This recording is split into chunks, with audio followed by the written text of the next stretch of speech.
Okay, so for this book from Anna Doondy, it is Llama Llama Mad at Mama.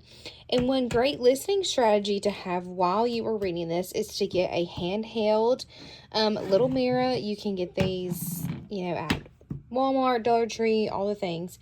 And you can have them make a sad face or happy face as that goes along with the story. So the faces will go along with Llama Llama right here. And as they read, you will stop and ask the students to pick up their mirror and show you a happy face or a sad face. So this is for the concept book.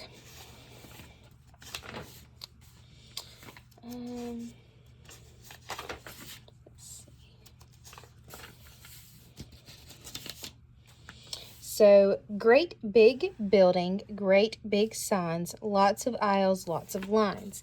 Llama Llama out with Mama shopping at the Shop-O-Rama. Yucky music, great big feet, ladies smelling way too sweet.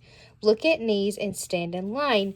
Llama Llama starts to whine. So, you can stop here and ask the students to pick up this handheld mirror and say, is this a happy face or a sad face? And then if they give you the answer, you can say, and what does whining look like? Do we understand whining? And kind of go into what whining looks like and the negative and things that can go along with whining. And this can go with the concept book and go within the unit of feelings that's discussed.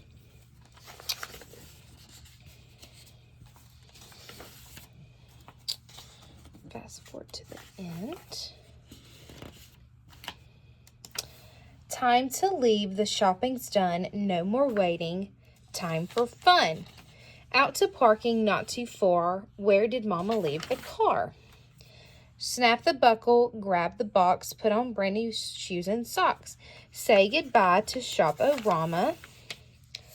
Llama Llama loves his mama. So then we can say, is Llama Llama happy or is he sad? Show me your happy face. And then, what does it look like if you love somebody? Just to keep going in the unit of feelings that is discussed. So this is Llama Llama Mad at Mama. For your math listening strategy, you can have 10 black dots or chips. If you can't find them, like I could not, you can just cut them out of construction paper and laminate them and reuse them for this book. But this is 10 black dots. It's a great little book for a math concept.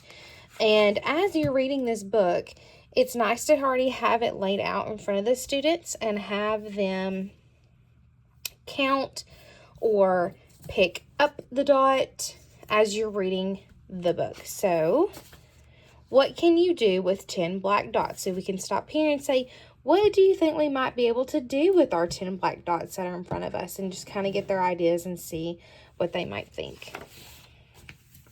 One dot can make a sun or a moon when the day is done. Stopping here and asking, how many dots do we see?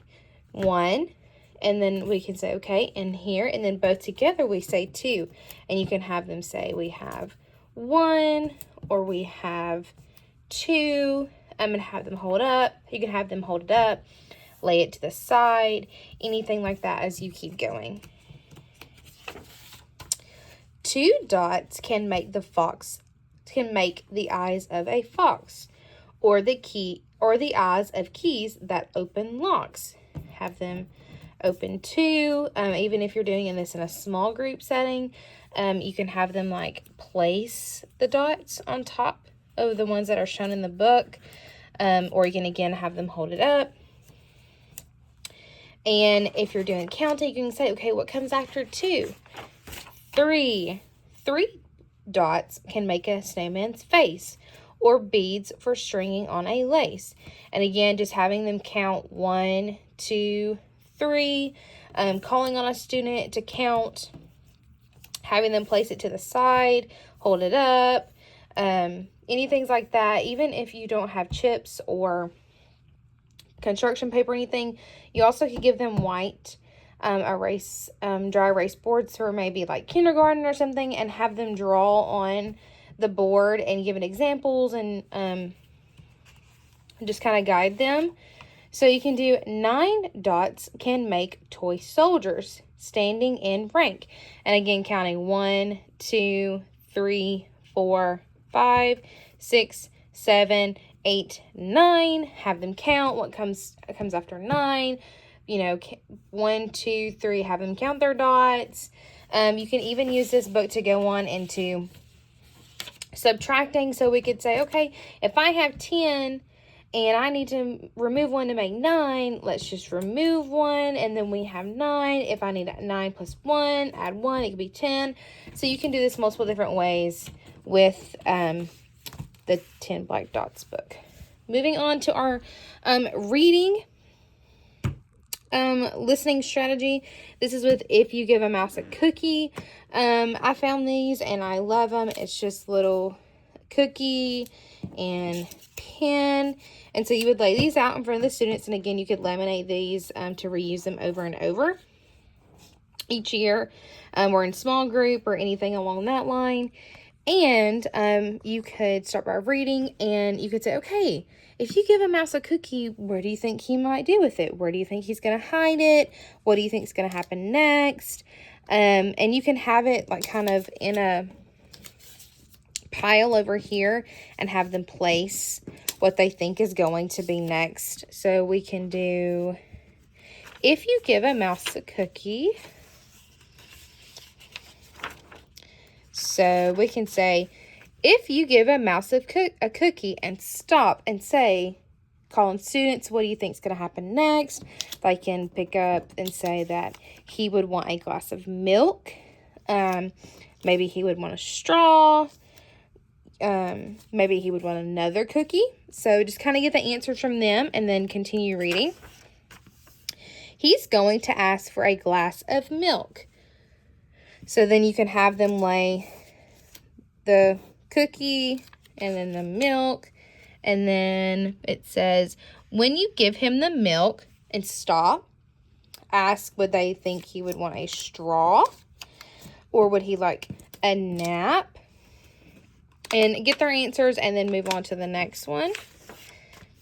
He'll probably ask you for a straw. So have them pick up the straw and place it next. Just put it into order of the story. This would be great for listening strategy and also identifying objects and be able to reading things. So it also hits multiple different target areas. And I really think this one would be great in small group because you could have more one-on-one focus. You can understand and hear their answers more clearly. And you could do this a bunch of different ways. But I think the easiest way would have them pick it up, place it, and have them ask what would be next. So again, when he's finished, he'll ask for a napkin.